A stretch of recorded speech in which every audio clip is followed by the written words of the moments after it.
આદિવાસી બહુમતી ધરાવતા ઘોગંબા તાલુકાની 3 કિલોમીટરના અંતરે આવેલા પરોલી ગામમાં દર વર્ષે હોળી પહેલાંની 11 એટલે કે આંબલી 11ના દિવસે ભવ્ય અને ભાતીગળ મેળો વર્ષોની પરંપરાથી ભરાતો આવે છે અને એ જ રીતે પરંપરાગત રીતે આજરોજ પરોલી મુકામે ભવ્ય મેળો યોજાયો હતો.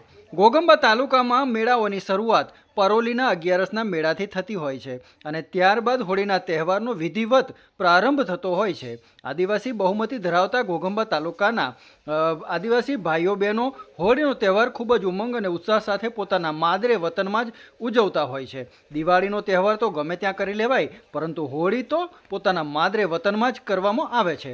આ મેળાની અંદર પરોલીમાં માનવ મહેરામણ ઉમટી પડ્યું હતું અને લોકોની હખડેટઠ ભીડ જોવા મળી હતી. મેળાની અંદર જાત જાતની વિવિધ વસ્તુઓના સ્ટોલ પણ આજુબાજુના વિસ્તારમાંથી વેપારીઓ લગાડતા હોય છે અને ખાસ કરીને અહીંયા શેરડીના સાંઠા એ ખાસ જોવા મળે છે અને શેરડીના મોટા મોટા સાંઠા લઈ અને જુવાનિયાઓ અને જુવાનડીઓ મેળાની અંદર મહાલતા નજરે પડે છે. તદુપરાંત વિવિધ પ્રકારની બનાવટની વસ્તુઓ પણ આ મેળામાં જોવા મળે છે અને નાના ભૂલકાઓને આ મેળામાં ખૂબ જ મજા આવતી હોય છે. તેમજ ઘર વપરાશની વસ્તુઓની ખરીદી પણ અહીંથી કરતા હોય છે. મેલડી માતાના મંદિરના કારણે પણ પરોલી ધામ ખૂબ જ પ્રખ્યાત છે, જ્યાં ગુજરાતમાંથી ખૂબ જ મોટી સંખ્યામાં અનેક વિસ્તારમાંથી ભક્તો અહીંયા દર્શન માટે આવતા હોય છે અને દર વર્ષે અહીંયા પરોલીમાં ઉત્સાહપૂર્વક અને ઉમંગપૂર્વક પરંપરાગત રીતે આંબલી 11નો મેળો યોજાય છે, જેમાં બાળકો માટે રમકડા અને ઘર વપરાશની વસ્તુઓ, ખાણીપીણીની લારીઓ, ચકડોળ જેવા સ્ટોલ પણ અહીંયા જોવા મળે છે.